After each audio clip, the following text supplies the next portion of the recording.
Right, locked in, boys. So, gear since 17, injecting teenagers in the face on live stream, taking interest in pre-workouts, and wanting to get a bigger jaw. Right, guys, this video is about Clavicular. You know this. He's blowing up right now. And I'm going to talk about why a lot of his haters are coping. Sup guys, it's Mr. Delicious. You've heard the intro. We're talking about Clavicular, the guy with wide shoulders.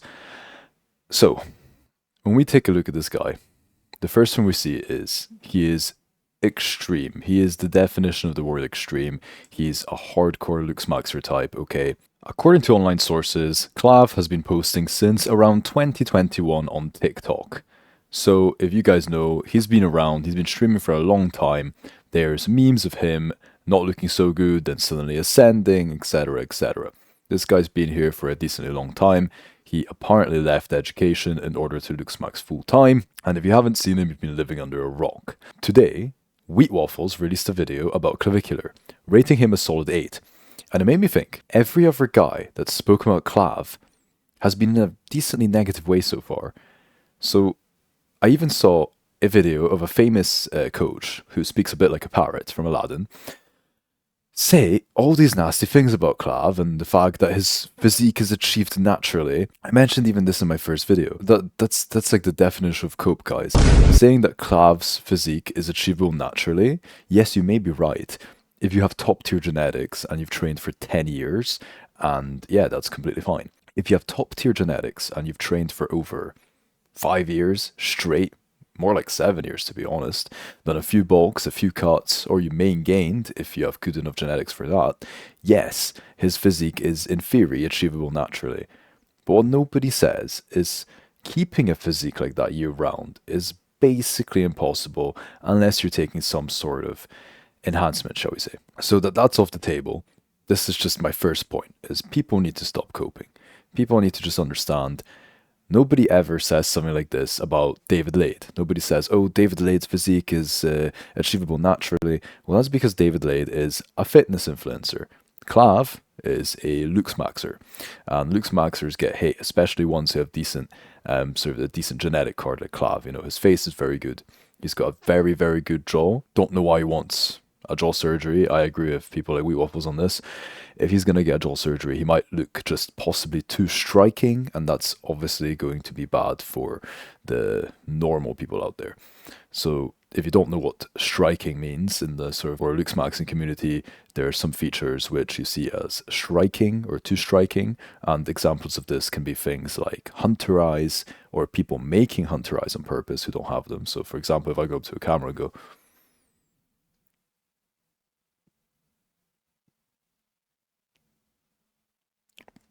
I'm like trying to force hunter eyes, I'm trying to force sunken cheeks, I'm biting my cheeks. That would be sort of striking. Some people that have insane sunken cheeks or an extremely, or a very low Gonian angle, for example. So we've got like a square jaw like this, and it points out this far, and my chin would point out this far, and my eyes would be like this angle. That would be considered extreme features or striking features that may not actually be attractive to the average person. And the whole kind of goal of looksmaxxing or the BP ideology is to gain attraction and, you know, ascend, if you will. So I think if Clav does go for that jaw surgery, he may possibly end up too striking. This isn't directly about Clavicular, but I did think to use him as an example as he's getting the most hate right now for no apparent reason. Now, yes, he's loved on one side, but he's also getting hate from the other. And there's not many people kind of saying, oh, this is just a young guy, he's trying to get to the top of the game, and he's doing some dumb shit. Everybody can see he's doing some stupid stuff. He's doing interesting, snortable or smokable pre-workout. Drinking, he's the guy, he says that he goes to the gym and it's a chore for him now. He's basically on a mini blast the whole year, or so he claims, to keep his physique. Now, would it not be more responsible as a community to say, okay, this guy's out here, he's making the mistakes, and we can learn from this, rather than say, oh, well, you know, this guy should never even be on PEDs because the physique is attainable naturally, and if you're 5'4", it's fine, okay, and, you know, he also wants to get height extension surgery, which, I'm going to insert a meme on the screen right now, okay? Put the meme of the long leg, the boys. That's my opinion on limb lengthening surgery. If you want to get it still, be my guest. You really need to have good proportions for this to work. And I fully believe that if Clav even gets this limb lengthening surgery, he will probably go down in attractiveness. Now, if it turns out that it looks good on him and on his frame, which it doesn't, on basically anyone, it's still basically an experimental procedure. There's not enough people that have had it done for it to be something as smooth and easy as a hair transplant. Or for cosmetic limb lengthening, we don't actually have too much data. The best review I've been able to find was a 2020 systematic review, which included 11 studies and 795 patients. So I think that tells you all that you need to know. Hair transplants, there's tens of thousands of them. I can say it at the top of my head. I'm 100% certain that there's over tens of thousands of them every year done, and there's thousands of clinics worldwide that do hair transplants, okay? Versus a study that finds other studies, or a review, I suppose, versus a review which finds studies. The job of a review is to find as many studies as possible, put them together, and try to get some sort of conclusion. Has managed to find just shy of 800 patients. Now, this was 2020, so I'm sure that the patient numbers are probably higher due to looksmaxxing and things like this. But let's be honest here. Would you get something done that has only had 900 patients, roughly? The answer for me is probably not. It also costs upwards of $100,000, which to me is not worth, it's not worth the possible pain, the possible complications, the general aesthetic in the end. I don't personally like. If you do like it, you like it. But let's just talk numbers here. So I don't actually know Clavicular's height. I've not measured him physically with a tape measure, but I am led to believe that he's somewhere between 6'1" and 6'3". So I've heard 6'3", I've heard 6'1", I've heard people cope and say he's 6 foot. He definitely looks taller in photos, and I do believe that he stays in America, and Americans are not super tall people. They're not something like the Dutch. So if you're 6 foot in America, you're considered tall. That's generally where the meme of the cutoff for 6 foot in dating comes from. So he is definitely above average, and it makes no sense in my opinion to go and get limb lengthening. So that I have to disagree with. What he's doing, I don't like. I don't like the fact that he's going to do the jaw surgery because he has a very nice jaw, he has a good gunning angle, he has decent forward projection, all this autistic stuff that you can look up yourself. You can, take your rulers, you can plot your points on his face. He's got decent facial harmony, slight asymmetry. He has an amazing hairline, basically a straight line across his forehead, and tremendous physique, let's be honest here. Even for bodybuilding standards, he has like shredded delts, decent arms. Now remember, why does he not look huge? Because he's tall, okay? Tall people don't tend to put on muscle onto their frame nearly as easily as short guys. So if you stand Clavicular next to Jeff Nippard, right, and you take photos of them together, and you don't say the height, you somehow scale them to seem the same height, okay? Nobody would even bat an eye at Clavicular's way, because Jeff Nippard just looks massive. Now, Jeff Nippard is like 5'2" or something. Let me look it up. Okay, that was clearly a joke, guys. Jeff Nippard is 5'5". So myself, I am 6'1" in these measurements. I'm 6.08 something of an inch. So if you want to round down, which would make no mathematical sense, I'm 6 foot. If you want to make mathematical sense, I am 6'1". And just seeing photos of this guy, sort of what his frame looks like, I do believe he's taller than me. So I do genuinely believe he's closer to 6'3" sort of area, because his arms seem longer, got very wide shoulders. So his name Clavicular comes from the collarbone. Obviously he has wide shoulders. The collarbone, or the clavicle, is what connects your chest to your shoulders. More correctly, your sternum to the scapula is connected via your clavicles. So mine are not super visible here, but it's from here to here. And obviously we got the shoulder here. I do believe he's got a much wider frame than me, for example, on the top, which is, an insane win in both bodybuilding and looksmaxxing. He's pretty much got that genetic strong point going for him. And this is where I'm going to come to why I believe his haters are coping. When somebody like Derek More Plates More Dates has massive delts and wide clavicles, nobody goes after him. Phil Derek has most likely done more dangerous protocols than Clav. Now, Derek's been on the down low. He's kind of made these meme videos, like what it feels like to be on D-Ball, what it feels like to be on Tren, reading like horror stories about this stuff, telling his own stories about taking it. I remember listening to a story of Derek taking DNP, I think, and like explaining how he was bouncing in a nightclub and how it felt and how he was taking his jacket off and stuff like that because he just couldn't handle the feeling of DNP even in Canadian winter. Derek never really got like the reactions of, oh, you're so stupid, your physique is achievable naturally, this and that, because it wasn't. Because Derek's physique was insane, obviously it was enhanced. And that's the same with Clav, I think. His physique is obviously, to anyone in the know, enhanced. Or top 1% genetics. Genuinely, if this was his natural physique, he could be a bodybuilder, no problem. Step up on the classic stage and probably place top 10 within his first three years of competing, I'd say. This is genuinely the type of genetics we're talking about if he were to be natty. Since he's not, people take away any sort of hard work that maybe came to get such a physique. Now, Clav has been apparently blasting since 14, and I don't know if this is true or he's saying it just for clout.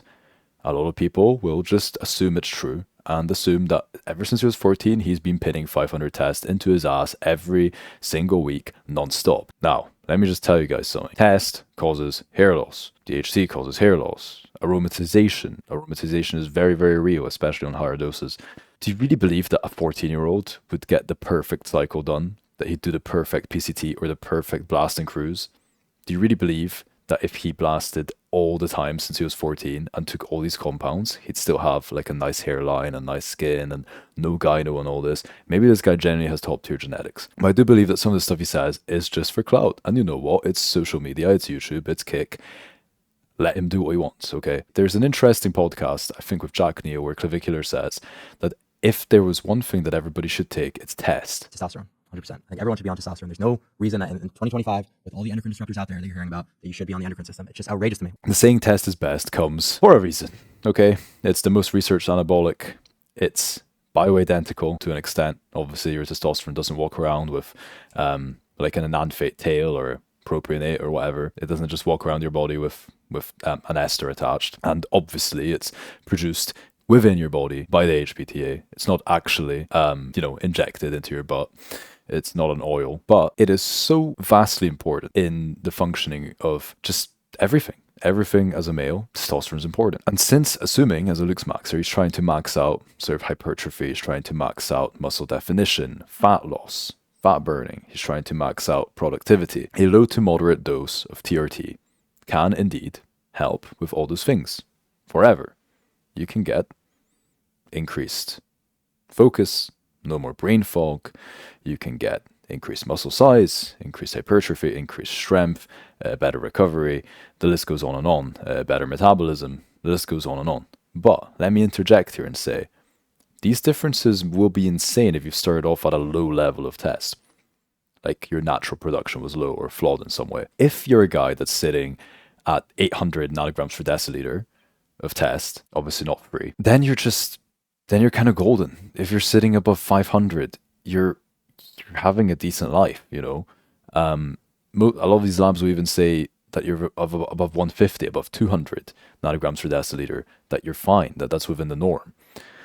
Now, obviously, as bodybuilders, as gym guys, as looksmaxxers, everybody wants to have high normal T or well above, the 70th or 80th percentile. Everybody wants to have high testosterone. Obviously, if you're blasting like a gram, that's way too much for looksmaxxing purposes. Maybe if you're stepping on stage, fair enough. Clavicular is getting a lot of hate, and he's not doing these insane amounts. He's admitted to doing like 300. He's admitted to trying tren. I recall in a recent video of Clav I saw, which I believe may have been taken down. It's quite hard to get hold of his videos. A lot of the live streams do get taken down. A lot of his videos get taken down. Obviously, YouTube and TikTok and all this guidelines are decently tough these days. So I do believe that he said he will go to about 350 mgs of test a week, which is a lot lower than the standard pro 500 test a week, but it is, on the other hand, a lot higher than like 50, 100, 150 sort of TRT dosage they'd see many clinics prescribe. I talk about some clinics prescribe 250 a week, and they say it's still TRT, sports TRT. It's a mini cycle, guys. Don't get yourself lied to. So it's not like this guy's doing grams of shit.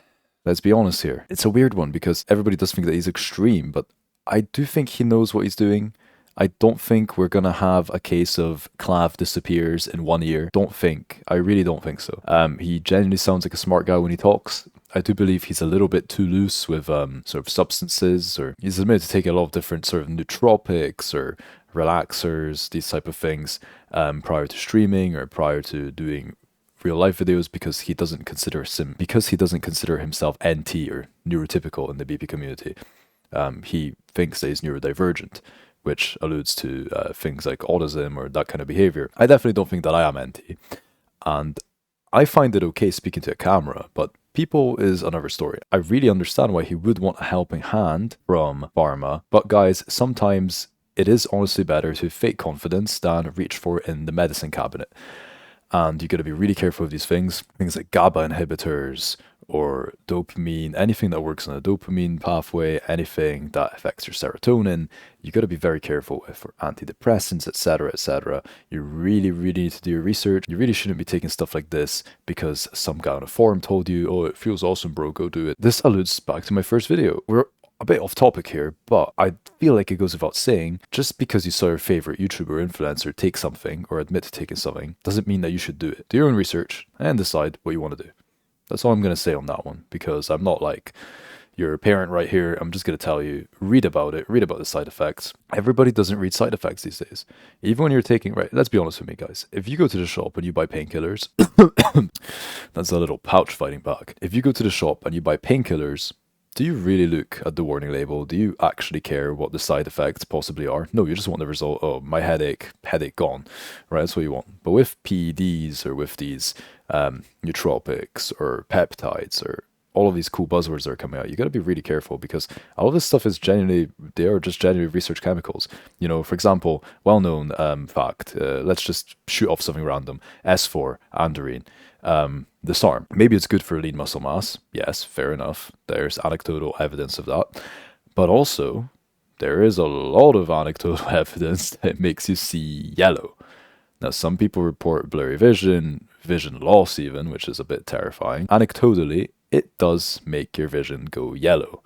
So, you know, is it worth building some muscle for Simpsons vision and possibly shutdown of your gonads? For example, on S4, there's a much higher risk of seeing yellow than there is of shutting you down permanently. Now, we have things that are better than S4 and don't have the effects of yellow vision, but people will still take it. Why? Well, just don't do the research. Some people might just think, oh, that's a cool name, let's do it. Or their gym bro is going to sell it to them or whatever. You know, that side effect is not extremely dangerous. Some people report floaters, etc. A lot of ocular issues with S4. There's an interesting way that it interacts with your eyes. Essentially, that compound, for example. Oh, how about dropping things on MK677? Similar, quite akin to GH use. So some people will report that when they wake up after taking MK677, they've had awesome dreams or nightmares, depends, works both ways. Or they'll wake up and they'll say, you know, I grabbed my phone and then my hand opened up and I dropped it. Well, MK677 can have carpal tunnel-like symptoms. Look it up, guys. It's just stuff that you learn when you read on the forums long. And then if you do ever take this stuff, you'll be prepared to know which symptoms are decently safe, and it just happens because of the way that the drug interacts with certain receptors in your body, or manufacturing flaws, for example, if it's not coming from a tremendous source. There's a lot of anecdotal evidence. There's some animal studies on a lot of this stuff. But like I say, a lot of this stuff they are genuinely research chemicals. So the more you know about them, the better. Because trust me, it won't say on the package anything. In fact, on most of them, it's going to say don't even use on humans. It'll say not for human consumption, not for human use, lab use only, etc., etc. So definitely, before you take the next new peptide, because Clavicular told you to, do please read about it on more than just one forum. Literally read. Let's do like a rule. If you want to take something, this is going to be a bit extreme for most people, but I can guarantee you nobody does this anyway. A week before you even think about getting something, research. Every single day, 30 minutes each time. If you actually focus for 30 minutes and you read, you're going to be an expert on this compound by 7 days. Even vitamin C. If you want to take vitamin C, go and read about vitamin C for 30 minutes a day for 7 days. You're going to be an expert. I guarantee you're going to know more about vitamin C than most doctors out here. Because let's be honest here, guys. For example, I'm not extremely knowledgeable, but to my surprise, when I got some blood work done, I was conversing with the endocrinologist, and they were a bit stunned when I started asking them questions. I said, okay, what about luteinizing hormone? What about this? Do you think that, this could be caused by this? Blah, blah, blah. Just kind of not trying to flex on them or anything, but just asking genuine questions of, do you think that raising this does actually do what people say? Or do you think that if I eat this, it's going to have an effect here? And the guy just said, why are you asking all these questions? You're in the green. You should be fine. That's all you need to know. And I said, well, no, I'm interested. I want to know why it's on the lower or higher side of the green. And they say, oh, well, and then they like read their little paper and they said, oh, well, this could be caused by this and this and this. And you can just tell it's not coming off the top of their head. The people went to school to study it, fair enough, but it's not their passion. They don't actually care about this. This might be to do with the fact that on some of these online labs, it's not really the top tier guys you're getting. It's not the top tier doctors because, let's be honest here, guys, the top tier doctors run their own practices. They run their own companies, and they definitely are knowledgeable, 100%. Those guys, you can't really fault any of them. They are specialists in their field. But if you go, for example, in the UK, there's a thing called a GP, which is a general practitioner. They're lost guys. Most of them are fully lost. They're okay if you have a cough or something, but anything hormone related, anything bodybuilding related, they are just not clued up on, and they will genuinely just tell you, oh, you have high blood pressure. How about not exerting yourself? How about stop going to the gym and go for a few brisk walks every day? They will not tell you, oh, stop eating mayonnaise. How about look into artificial sweeteners because they might artificially be messing with your insulin levels. They would never even consider saying that to you because A, some of them don't know because they don't keep up with the research. They know what they learned 30 years ago at school and that's it. Or B, they just assume that you're stupid and they will not tell you what they actually know. They'll just tell you what they tell everybody, which is not a really good approach in my opinion. I think if you know knowledge, you should just share it with everybody. And it doesn't matter if a patient looks like they know, they don't know. I think in the medical field, you should just, if you see something, you should say it. It doesn't matter if the patient doesn't understand. It's your job to say it and explain it to them in a way they will, not to gatekeep information. Right, rant about doctors, over. If there's any doctors in the comment section, please do let me know. I did consider being one at one point. Unfortunately, I missed out by 1 grade, so I could never go to med school, in this country anyway. Well, maybe it's better than making YouTube videos because I'd be out here, telling everybody, you did, your lipids are looking good. Wait, what's this? You had 1 drink per week? All right, bro, you're gonna die. Your liver's cooked, mate. You're finished. Especially in a country, right, guys? I'm in the UK. Don't know if you could tell by the accent, but drinking culture is just so insane. And even on the website of the sort of health service here, there's a thing called an alcohol calculator. You can look it up. And it tells you how many units of alcohol you can drink safely a day or a night out, for example. And the amount that it says is fine to drink is insane. Genuinely, they've got things up on this website like you can have a glass of wine or a beer a day and you'll be completely fine every single day of your life. It just says, oh, you can have a beer. You can have 2 light beers or whatever a day. Even if we have solid evidence that alcohol is neurotoxic in every amount. 1 milliliter, maybe not 1 milliliter, that gets 1 milliliter, obviously that's a little bit of a joke. It gets metabolized way too quickly to do long-term damage, but we literally, alcohol is a neurotoxin. We have evidence of this. Let's put up any random study. Random study here, guys. Let's have a quick read of the conclusion. In summary, alcohol can contribute to neurotoxicity via thiamine deficiency, metabolic toxicity, and neuroinflammation. Alcohol reduces the uptake and metabolism of thiamine, the essential cofactor, without which glucose breakdown and the production of essential molecules cannot occur. This leads to neurotoxicity and can lead to the development of conditions of WE and KP. The metabolism of alcohol itself can also lead directly to neurotoxicity, as the metabolite acetaldehyde is a toxin that can lead to neurodegeneration. Neurodegeneration is pretty bad. Finally, alcohol can lead to neurotoxicity via the induction of both the central and peripheral immune system, causing damaging levels of inflammation. And as we all know, inflammation in the brain is absolutely terrible, and it causes a whole bunch of diseases which people say are incurable, but we do know from other research that inflammation of the brain is catastrophic. Also why I do not recommend taking things like DMAA or really aggressive pre-workouts because you really don't want inflammation of the brain. It's like the worst thing possible. Maybe you think you're having a migraine, but you might actually just be having a bit of your brain exploding, and that's not good for anyone. So that's on why I shouldn't be a doctor, because I tell people don't drink alcohol because it's stupid. But here we go. Now, is there positives to alcohol? Yes, it's a great social lubricant, as they say. It makes you kind of retard max, I suppose. It makes you stupid, but in a acceptable way, I suppose. So, for example, for me, I do not drink anymore, and I haven't for a very, very long time. But when I did in the university, it did feel decent. I don't think I'm one of these people that are affected super by it. I did feel a little bit more relaxed and a little bit more outgoing, but I still do my own, but still in my own anecdotal evidence, I could not tell if it's due to the fact that I'm out with other people drinking or if it's the fact that I'm also drinking myself. Because I did go out a few times sober and it kind of felt the same, just without the weird kind of warm and spinning room feelings that you do get from consuming alcohol. So guys, basically, real quick one on alcohol is if you have decent social skills, don't give yourself neurological damage. Just skip it. There are other things that you can take if you are a person who likes to inhibit their abilities and thinks that that is a good sort of social drug for you. Then there are other things. I will not recommend them. Go and look them up yourself. Obviously, whatever is legal in your country, I am not promoting consumption of illegal substances.